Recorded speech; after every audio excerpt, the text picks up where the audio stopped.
নমস্কার বন্ধুরা, অনুরাগের ছোঁয়ার আজকের পর্বের রিভিউ নিয়ে আমি পৌঁছে গেছি তোমাদের সামনে। বাংলা সিরিয়াল সমাচারে তোমাদের স্বাগত জানিয়ে আজকের পর্বের রিভিউ আমি শুরু করছি। শুরুতে আমরা যেটা দেখতে পাচ্ছি, জয়ী তো বাইরে ওয়েট করছে অলির একটু সুস্থ হয়ে ওঠার। তারপরে যখন অলির ডাক শুনতে পাই, অলির একটু হুঁশ ফিরতেই যখন আবার জয়ীর নাম করছে, তখন জয়ী উঠে আবার ঘরে চলে যায়। তখন চারু বলে, জয়ী তোমার একা একা ভালো লাগছে না বুঝি? কিন্তু এখানেও তো ওর সিচুয়েশন। তখন জয়ী কারো কথা শোনে না, জয়ী গিয়ে অলির মাথার কাছে বসে পড়ে আর মাথায় হাত বোলাতে থাকে। জয়ীর মাথায় হাত বোলানোতে কোথাও না কোথাও মনে হয় অলি একটু স্বস্তি বোধ করছে। এরপরে সূর্য অলির পাশে গিয়ে বসে, বলে, অলিমা ওঠো, চোখ খোলো, দেখো কে এসেছে তোমার সাথে দেখা করতে। জয়ী এসেছে, ওঠো। তুমি তো জানো তোমার বাবা তোমাকে কতটা মিস করছে, কতটা ভালোবাসে। এরকম ভাবে সূর্য যখন তার মেয়ের সাথে কথা বলছে, তখন জয়ী মনে মনে বলে যে আমার মনে হয় এই বাবা ডাকটা আর কখনো শোনা হবে না। তবে বাবা তোমাকে অলি বলে কেন ডাকে, সোনা বলে কেন ডাকে না? তুমি তাড়াতাড়ি সুস্থ হয়ে ওঠো সোনা, আমাকে যে তোমার কাছ থেকে অনেক কিছু জানতে হবে। এরপরে ভেতরে যখন কথা বলছে, তখন কলিং বেল বাজে। সূর্য যখন দরজাটা গিয়ে খোলে, দেখে আর কেউ নেই, সাক্ষ্যদীপ এসেছে। সাক্ষ্যদীপকে দেখে সূর্য বলে যে আমাকে আপনি ক্ষমা করবেন, আমি এক প্রকার নিরুপায় হয়েই জয়ীকে এখানে নিয়ে এসেছি। তখন সাক্ষ্যদীপ বলে, আচ্ছা ঠিক আছে, কোনো ব্যাপার নয়। তখন সেখানে দীপাও আসে। দীপাকে দেখে তো সূর্য আর বিশেষ করে চারু খুব অবাক হয়ে যায়। চারু মনে মনে তখন ভাবতে থাকে, অলি এরকম সিচুয়েশনে তার মাকে কিন্তু পাশে চায়নি, এর আগেই চিৎকার করে তার মাকে এটা ভালো করে বুঝিয়ে দিয়ে এসেছে। সূর্য বলে, তুমি এখানে এসে খুব ভালো কাজ করেছো দীপা, এসো। কিন্তু চারু দীপার পথ আটকায়। চারু বলে যে, এসজি আমি তোমাকে অপমান করতে চাই না, আর আমিও আমার অধিকার ফলাচ্ছি না। আসলে তোমাকে দেখলে ও রিয়াক্ট করবে। এর আগে জয়ীর বাড়িতে গিয়ে ও বলে এসেছে, ও তোমাকে কল্পনা করে মাত্র, ও তোমাকেও মা হিসেবে পেতে চায় না, ওর কাছেও দেখতে চায় না। আর এমনকি এখন ঘোরের মধ্যেও তোমার এসএস এর আর জয়ীর নামই করে যাচ্ছে। চারু বলতে থাকে, অলি বলছিল তুমি নাকি ওকে মারতে, বলে দীপা। দীপা তখন বলে, আমি ওকে মারতে চাইনি। সূর্য বলে, এসব কি কথা বলছো তুমি চারু? বলে, বিশ্বাস করো, আমি যদি নিজের চোখেও দেখতাম তাও হয়তো এই কথাটা বিশ্বাস করতাম না। কিন্তু আমি শুধু এইটুকু জানি যে তোমাকে দেখলে ওই এখন রিয়াক্ট করবে, আরো অসুস্থ হয়ে পড়বে। দীপা বলে, বিশ্বাস করো, আমি কোনো আওয়াজও করবো না, কোনো ক্ষতিও করবো না। আমি মেয়েটাকে দেখতে এসেছি, শুধু দূর থেকে দেখবো আর চলে যাব। এদিকে সাক্ষ্যদীপ দীপাকে বলে যে জয়ী কিন্তু খুব সেন্সিটিভ, এই কথাটা আপনি প্লিজ মাথায় রাখবেন। এ তো কাকিয়ার মাথায় বলের বাড়ি লাগে। কাকিয়া তখন বলে, তোমরা কি আমাকে এইভাবে জব্দ করবে বলে ঠিক করেছো নাকি? দীপ তো খুব ভয় পেয়ে যায়। দীপ বলে, এবার কি হবে? তখন কাকাই বলে, কিচ্ছু হবে না। বলে, কিচ্ছু হবে না বাবু। দীপার মা বলে যে কিচ্ছু হবে না, তুমি এরকম ভয় পাচ্ছ কেন? কাকিয়াও তখন আদর করে, না বাবু কিচ্ছু করনি তুমি দাদু ভাই, তুমি আমার পাশে এসে বসো। এইভাবে দীপকে বোঝাতে থাকে। কাকিয়া তখন দীপকে বলে যে তুমি বরঞ্চ ভেতরের ঘরে গিয়ে খেলো, এখানে বড়রা কথা বলছে তো। তখন বলে, না আমি এতদিন পর তোমাদেরকে দেখলাম, আমি এখন তোমাদের সাথেই থাকবো, তোমাদের সাথেই গল্প করব, আমি এখন ভেতরে যাব না। তখন দীপার মা বলে, হ্যাঁ সেই তো, এতদিন পর ছেলেটা আমাদেরকে দেখলো, তো ও থাকুক না আমাদের কাছে, গল্প করুক। আর তাছাড়া কি আপনি তখন থেকে এক কথা বলে যাচ্ছেন? আপনার সূর্য তো দিব্যি আছে, কোনো তো অসুবিধে নেই। আর আমার দীপার ব্যাপারেও কেচ্ছা করাটা এবার বন্ধ করুন, আর ভালো লাগছে না। তখন দীপ কানে হাত দেয়, বলে, তোমরা বড়রা যদি এত জোরে কথা বলো তাহলে আমার খুব মাথা ব্যথা করছে, তোমরা বলো না কথা, তোমরা চুপ করে থাকো। কাকাই বলে, ঠিকই তো, বড়রা এত জোরে কথা বললে তো বাচ্চাদের অসুবিধে হবেই। আর আসার পর থেকে তো শুনছি কি এক টপিক নিয়ে আলোচনা করে যাচ্ছ। আরে ওরা তো অ্যাডাল্ট, ওদেরকে ওদের মতো ছেড়ে দাও না, ওরা ওদের লাইফে কি করবে, কি সিদ্ধান্ত নিবে, ছেড়ে দাও ওদের উপরে। কেন তোমরা এক কথা নিয়ে আলোচনা করছো? এবার মা তখন বলে, আমিও তো তখন থেকে একই কথা বলছি, কিন্তু উনি তখন থেকে দেখুন খচিয়ে চলে যাচ্ছেন, খচিয়ে চলে যাচ্ছেন। মানে খচিয়ে ঘা না করলে ওনার মনে হয় শান্তি হচ্ছে না, কি তাই না ছোট বেয়ান? উর্মিকে বলে, এই মেয়ে তুই চুপটি করে কেন বসে আছিস, তুই কি আমাদেরকে খাওয়াবি না? এক তো মুম্বাইয়ে অতটা ট্রাভেলিং করে এসেছি, তার মধ্যে যতটুকু এনার্জি বেঁচেছিল এই ছোট বেয়ান নিয়ে নিয়েছে। তো এবার তুই যদি না খাওয়াস তাহলে তো অবস্থা খারাপ হয়ে যাবে। উর্মির মা বলতে থাকে। কিন্তু উর্মি তো চিন্তায় পড়ে গেছে যে খাওয়াবেটা কি, বাড়িতে তো কিছুই নেই। রেগে যখন কাকিয়া কিছু বলতে যাবে, তখন কাকাই কাকিয়ার হাতটা ধরে থামিয়ে দেয়। এদিকে উর্মির মা যখন আবারও বলে যে, কি রে তুই চুপ করে কেন বসে আছিস, মুখে কোনো উচ্চবাচ্য নেই, তুই কি কিছু খাওয়াবি না? তখন বলে, আচ্ছা ঠিক আছে দাঁড়াও, আমি জয়কে ফোন করছি। তখন যখন জয়কে ফোন করতে যাবে, তখন জয় অলরেডি সবার জন্য খাবার নিয়ে চলে আসে। বলে, আজকে সবার জন্য মুম্বাই চাইনিজ। এটা শুনে তো দীপ খুব খুশি হয়ে যায়। বলে যে, তাই বাবা, আজকে বড়া পাও নয়? বলে, না আজকে সবার জন্য চাইনিজ। বলে, আজকে তো তুমি দারুণ সারপ্রাইজ দিলে। তখন উর্মির মা বলে, আচ্ছা ঠিক আছে, তো এবার প্যাকেটগুলো নিয়ে আয়। তখন উর্মির মা নিজেই উঠে প্যাকেটগুলো নিয়ে এসে সবাইকে দিতে থাকে। এদিকে কাকিয়া মনে মনে অলির কথা ভাবছে যে সোনা যেভাবে তাদেরকে অপমান করলো, এতদিন পর দেখা সত্ত্বেও তাদেরকে মানে আগলে নিল না। এদিকে উর্মি জয়কে বলে যে, তুমি এত খাবার নিয়ে এসেছো, এটা তো ফ্রিজে থাকলে কালকেও হয়ে যাবে। তখন জয় বলে, না না, আমরা এতজন লোক আছি, অল্প অল্প করে খেলে সব শেষ হয়ে যাবে। তখন উর্মি জয়কে বলে যে এত টাকা দিয়ে খাওয়ার না আনলেও পারতে, তার চেয়ে তুমি মাংস এনে দিতে, আমি রান্না করে দিতাম। তখন বলে, তুমি এত কিছু ভেবো না উর্মি, টাকার কি আছে, টাকা যাবে আসবে। ওনারা এতদিন পর আমাদের বাড়িতে এসেছে, তো এই মুহূর্তটাকে না হয় এনজয় করি আমরা সবাই মিলে। এমনটাই বলতে থাকে জয়। বলে, আমি তোমার অবস্থাটা বুঝতে পারছি, কিন্তু ওই লোকগুলো যদি আবার ফিরে আসে, ওদের সামনে যদি অসভ্যতা করে, তখন তুমি কি করবে?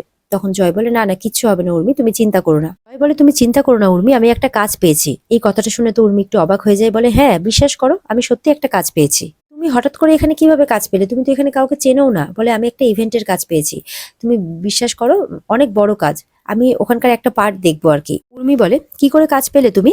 বলে, একটা অফার লেটার এসেছিল আমার কাছে।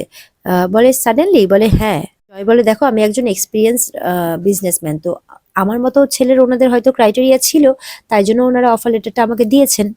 উর্মি বলে, এটা যদি কলকাতা শহর হতো আমি বুঝতাম, এটা মুম্বাই শহর, এখানে তোমাকে কেউ চেনেও না জানেও না। অ্যাড্রেস পেয়ে গেল, তুমি কোথায় থাকো সেটা জেনে গেল। বলে, চিঠি আমার অ্যাড্রেসে এসেছিল নাকি আমার মেলে এসেছিল? জয় বলে, শোনো, অনেক বড় টাকার কন্ট্রাক্ট, যদি এটা আমি ঠিকমতো করতে পারি, তাহলে আমাদের যত লোনস আছে আমি সবটা শোধ করে দিতে পারবো। এমনকি ওই গুন্ডাগুলোকেও তাদের টাকাগুলো শোধ করে আমাদের আর কোনো সমস্যা থাকবে না। উর্মিকে চিন্তা করতে দেখে জয় বলে, তুমি খুশি হওনি? বলে, খুশির থেকে অনেক বেশি আমার আজকাল খুব ভয় লাগে। তোমার হয়তো খারাপ লাগতে পারে, কিন্তু আমার মনে হচ্ছে যদি এর থেকে আবার কোনো বড় বিপদ হয়। এদিকে তো উর্মি বারবার করে জয়কে সাবধান করতে থাকে। জয় বলে, তুমি চিন্তা করো না, আজকাল তো তোমাকে কোনো কিছু বলাটাই দেখছি খুব ডিফিকাল্ট হয়ে যাচ্ছে। তখন উর্মি বলে, আমাকে ভুল বুঝো না, শুধু যে কোনো স্টেপ নেওয়ার আগে অবশ্যই একবার ভেবে চিন্তে নেবে। এদিকে তো উর্মির মা ডাকাডাকি করছে যে, জয় এসো বাবা, এবার এসো, সবার তো খুব খিদে পেয়েছে। এদিকে তো উর্মি চলে যায় তার মাদের কাছে। জয় মনে মনে ভাবে, উর্মি কিন্তু যা বলছে কথাগুলো খারাপও বলছে না। এত বড় অজানা অচেনা শহরে এত বড় ইভেন্টের কন্ট্রাক্ট আমাকে কেই বা দেবে? টাকার যে দরকার এটা শুধুমাত্র দাদাই আর বৌদিদি জানে, আর তো কেউ জানে না। তাহলে কে হতে পারে যে আমাকে সাহায্য করলো এতটা? এদিকে দীপা আসে অলির কাছে। এসেই দীপা অলির পা ধরে কাঁদতে থাকে, আদর করতে থাকে। তখন দীপার স্পর্শ পেয়ে অলি ঘুমের ঘোরেই তার মানে মাকে ডাকতে থাকে আর কি, মা মা করে। দীপা তো অবাক হয়। এরপরে জয়ী, যেহেতু ওর মুখে মা ডাক শোনে, তখন কোথাও না কোথাও জয়ীরও মনে হয়, সেও তার মায়ের অনুভূতি পায়। তখন সে যখন উঠে গিয়ে দীপার কাছে যাবে, তখন দীপা সরে যায়, কারণ সাক্ষ্যদীপ তাকে বারণ করে রেখেছে। এবার দীপা সরে গেলেও দীপার আঁচলের মানে অনুভূতি, মানে জয়ী বলতে থাকে যে, আমি যেন আমার মায়ের আঁচলের গন্ধ পেলাম। তখন দীপা এটা শোনে, দীপা শুনে যখন তার কাছে যাবে, তখন সাক্ষ্যদীপ আবারও বারণ করে দেয়। তখন বলে, কে কে আছে এখানে? তখন চারু দৌড়ে আসে, বলে, কি হয়েছে মা, তুমি এত উতলা হচ্ছ কেন? এখানে কেউ নেই, আমি আছি, এসএস আছে, তোমার বাবা আছে। বলে, ও পাপা এসেছে? বলে, হ্যাঁ। সাক্ষ্যদীপ তখন তার মায়ের কাছে, মানে মেয়ের কাছে আসে। এরপরে চারু জয়ীকে আবারও অলির কাছে বসিয়ে দেয়। এরপরে দীপা অলির মাথার এক সাইডে গিয়ে বসে আর অলির মাথায় হাত বোলাতে থাকে। তখন অলি আবারও মা মা বলে ডাকতে থাকে। জয়ী তখন ফট করে দীপার হাতের উপর হাত দিয়ে দেয়, বলে, এটা কার ছোঁয়া? দীপা তখন হাতটা সরিয়ে নেয়। তখন চারু বলে, আমার জয়ী, আমার। তখন জয়ী চুপ করে যায়, কিন্তু জয়ীর বিশ্বাস হয় না। এরপরে দীপা আবারও অলির মাথায় হাত বোলাতে থাকে। তখন অলি বলে, খুব ভালো লাগছে, খুব ভালো লাগছে আমার। এদিকে অলিও বলছে, কার ছোঁয়া, কার ছোঁয়া পাচ্ছি? তখন চারু বলে, এই তো কেউ নেই, জয়ীর পাপা এসেছে। তখন জয়ী মনে মনে বলে যে, খাটে যে বসে আছে সে কথা বলছে না, আর যে কথা বলছে সে চারু, তাহলে খাটে কে বসে আছে? এমনটাই ভেবে যাচ্ছে জয়ী। এদিকে অলি জ্বরের ঘরেই বলতে থাকে, খুব আরাম হচ্ছে, মনে হচ্ছে যেন সব কষ্ট চলে গেছে। মানে দীপার মায়ের মানে দীপার তো মায়ের হাত, সেই হাতের ছোঁয়া যখন তার কপালে যাচ্ছে, তখন তার খুব স্বস্তি বোধ হচ্ছে। আর এটা দেখে সূর্যেরও খুব ভালো লাগছে। কিছুক্ষণ বাদে দীপা উঠে যায়। এরপরে অলি বলে, চারু, তুমি আমার মা, তুমি কাউকে কাছে আসতে দিও না। এটা শুনে দীপার মনটা আবারও খারাপ হয়ে যায়, কাঁদতে থাকে। চারু অলির পাশে বসে। জয়ীর কথাও বলতে থাকে, জয়ী তুমি আমাকে ছেড়ে যেও না। আর বলে যে, বাবা তুমি তাড়াতাড়ি চারুকে বিয়ে করো, কারোর কথা তুমি শোনো না। আর এই সমস্ত কথা দীপা দাঁড়িয়ে শুনছে, দীপার খারাপও লাগছে। সূর্যও দেখে যে দীপার খারাপ লাগছে, কিন্তু কিছু করার নেই। অলির জন্য অলির কথা ভেবে সূর্যকে চুপ করে থাকতে হয়। দীপা সেখান থেকে চলে যায় কাঁদতে কাঁদতে। এদিকে সাক্ষ্যদীপ জয়ীকে বাড়ি যাওয়ার কথা বললে জয়ী বলে যে, ও ঘুমিয়ে যাক পাপা, তারপর যাচ্ছি। এদিকে তো দীপা কাঁদতে কাঁদতে বাইরে এসে গেছে, বাইরে এসেও কাঁদছে। তখন চারু আসে দীপার কাছে। দীপা বলে, আমার মেয়েটার কথা শুনে আমি থাকতে পারিনি, ছুটে চলে এসেছি, তুমি আমার মেয়েটাকে দেখে রেখো। তখন চারু বলে, ও তো তোমাকেই চাই, তোমার হাতের ছোঁয়া পেয়েই তো সুস্থ হয়ে উঠছে, তুমি দেখলে না সেটা?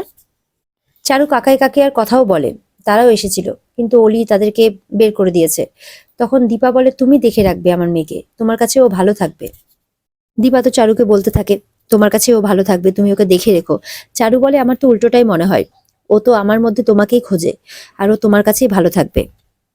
তখন সেখানে সূর্য আসে, এসে বলে যে অলি একটু ঘুমিয়েছে।